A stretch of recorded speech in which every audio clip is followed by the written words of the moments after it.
Assalamualaikum warahmatullahi wabarakatuh. Halo semuanya, selamat datang di channel saya Muhammad Ilham. Nah teman-teman, sekarang masih di tanggal 30 Mei 2021. Kita akan melihat sistem kelistrikan yang akan digunakan di sirkuit Mandalika.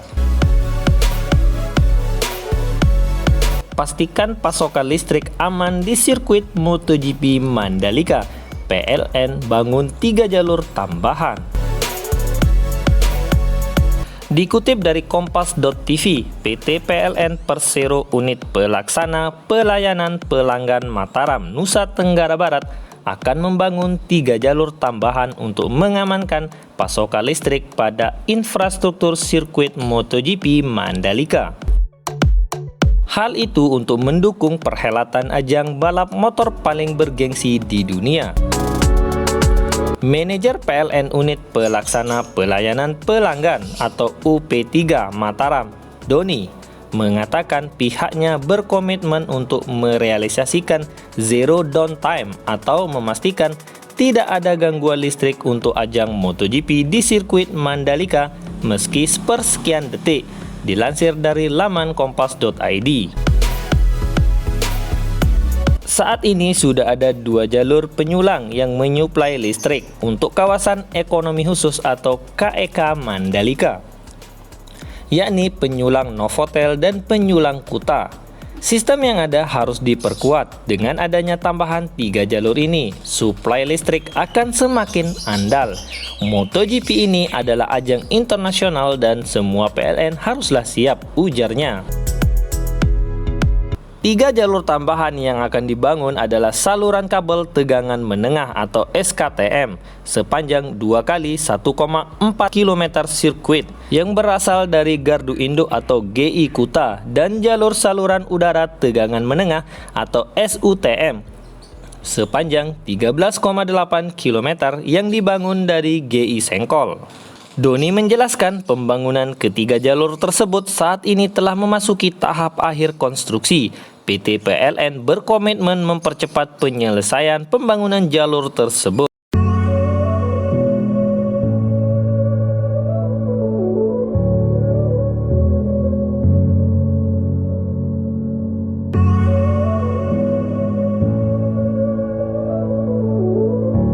Nah, itu dia teman-teman pembahasan mengenai kelistrikan yang ada di sirkuit Mandalika. Nah, tidak jauh dari gardu yang ada di dekat sirkuit Mandalika, di sini juga ada sebuah masjid. Teman-teman yang mengetahui atau yang belum tahu, jadi ini adalah masjid yang dipindahkan yang berada di dekat tikungan ke-15. Kemudian dipindahkan ke utara dari sirkuit Mandalika. Masjid yang lama belum mulai dibongkar karena saat ini proses pembangunan masih berjalan. Untuk masjid yang pertama memiliki 1 lantai, sedangkan untuk masjid penggantinya di sini kita bisa melihat akan dibangun 2 lantai.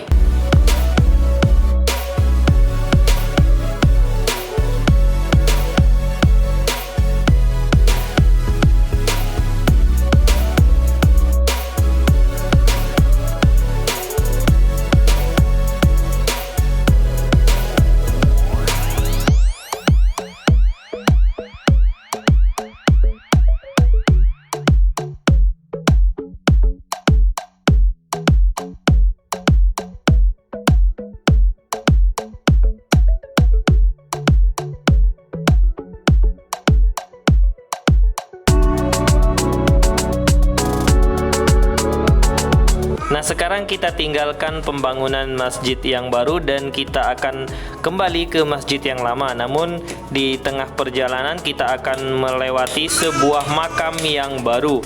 Jadi teman-teman, di area pembangunan pedok tadinya ada sebuah makam warga. Kemudian sekarang sudah diratakan dan dipindahkan ke lokasi yang baru. Letak makam tersebut juga tidak terlalu jauh dengan letak masjid yang baru. Terlihat di bawah ini makam-makam yang baru sudah mulai ditanam atau dimakamkan. Untuk lokasi makam ini tidak terlalu jauh dari sirkuit Mandalika, tepat berada di sebelah utara. Dan luas dari makam ini juga lebih luas dari makam yang sebelumnya dipindahkan. Tanah-tanah di makam yang lama dipindahkan ke makam yang baru karena tanah makam yang lama berbentuk seperti bukit kecil, teman-teman. Baik, sekarang kita akan melihat kondisi terkini atau situasi terkini di masjid yang lama. Kita akan melewati lintasan sirkuit Mandalika.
Nah, sekarang kita sudah berada di lintasan sirkuit Mandalika, tepatnya di dekat tikungan ke-14.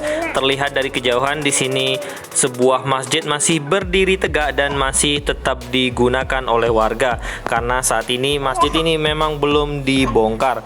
Nantinya masjid ini akan dilewati oleh service road bagian luar di sirkuit Mandalika ini. Kemudian nanti akan dibongkar setelah masjid yang baru sudah siap digunakan.